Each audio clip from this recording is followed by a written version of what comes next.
Eighty private school और government school भितर किछिटा कथा मु आनीछे आपण माने ध्यान देई सुनिबे। प्राइवेट स्कूल टीचर माने मासरे 3 थर गार्डियन मीटिंग डाकुचंती, जहाँकि गार्डियन को कुहाउची आपण माने पिलांको टिके ध्यान दियंतु, भल भाबरे पढ़ांतु। मोर एटी कहिवार कथा आपण माने ताहले कोन करूचंती?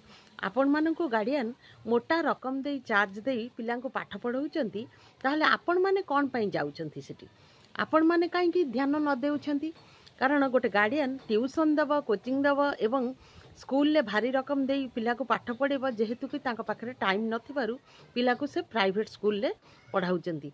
मोर एटी कहियार कथा, आपण माने जदि ध्यान देबे ताहले पिलांको गार्डियन भी ट्यूशन भी आवश्यक पड़िबनी। कारण प्राइवेट स्कूल जहा कि मोटा रकम रो से माने सबु चार्ज बहन करूचंती।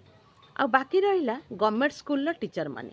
गवर्नमेंट स्कूल टीचर माने जहा कि 60 रु 70 हजार दरमा पाउचंती, किंतु से भल भाबरे जानिचंती आमे माने केमिति पाठ पढ़ाउछु। कारण तांकरी पिला माने प्राइवेट स्कूल ले जे 7-8 हजार दरमा पाउचंती तांकरी पाखरे पठाउचंती। कारण से माने भल भाबरे जानिचंती आमे माने पिलांको ध्यान देउनु। तेणु मोर एटी गोटे कथा कहिबार कथा, आपण मानक पई पिला माने आज भविष्यत नष्ट हेउची, तेणु ध्यान दियंतु दया करी।